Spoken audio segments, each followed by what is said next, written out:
I'm here at Bicester Village in the heart of Oxfordshire, taking in all the fashion and lifestyle boutiques they have to offer. There's over 150 of them, would you believe? I popped into Astrid and Miu to accessorise an outfit for a special occasion. Obviously, because it's Bicester Village, the savings you make are extraordinary. Oh, I've just spotted some I really like. I'm sold. Thank you.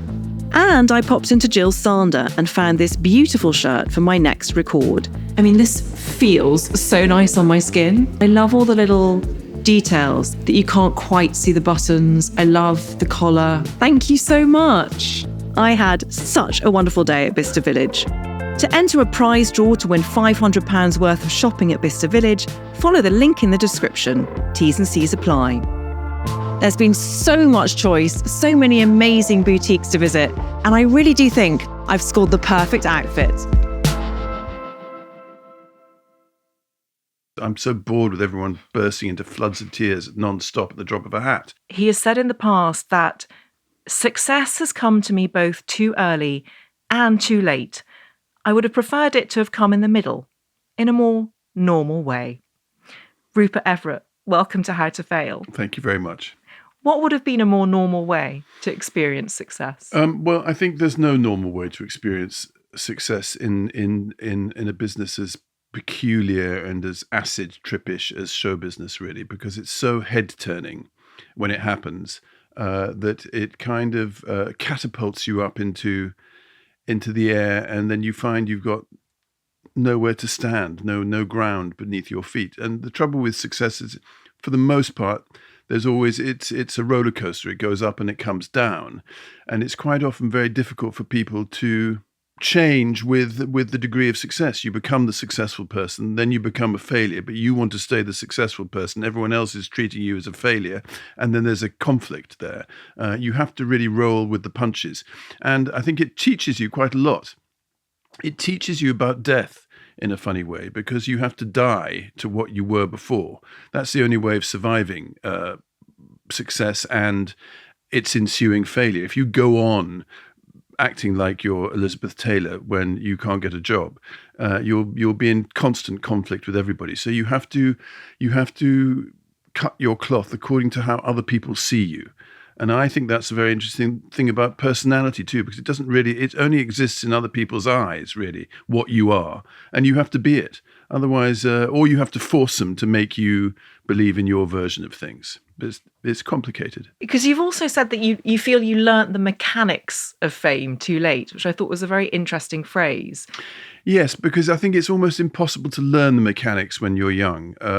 You're seduced into success by partly luck, partly probably a bit of talent. And then suddenly, once it's happened, your life becomes a kind of inverted glitter ball where you have a company of your own goons, including your mother, who kind of are too afraid to say anything to you. You're kind of charging on as a success. And the mechanics of it are that, in fact, it's very fragile. And you have to keep watching it. You have to keep making diplomatic bridges with people, not burning them. And success kind of often encourages you to do the opposite. Why did you burn so many bridges? I don't know whether I burned so many bridges. I was a complicated young man. And I think I believed my own PR a little bit too much, in a way. And so I took myself too seriously.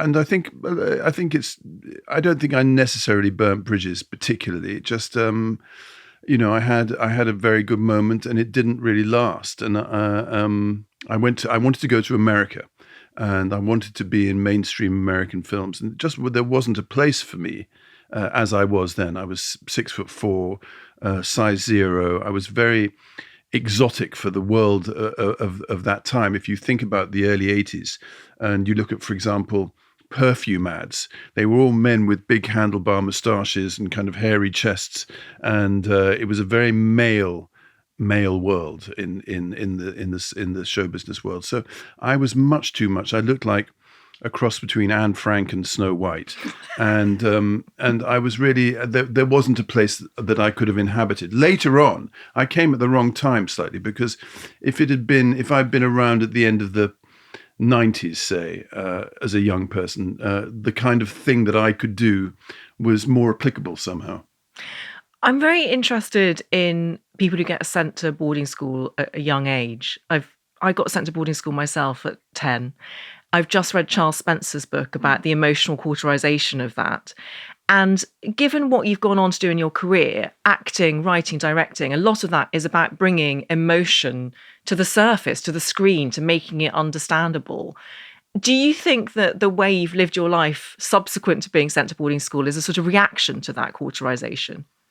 I think boarding school was for me, it had bad things and good things. I think the actual moment of being separated from my mother was an extremely big kind of earthquake in my life. And I think that did precisely what boarding schools were meant to do. It does kind of cauterize, it calcifies your heart somehow.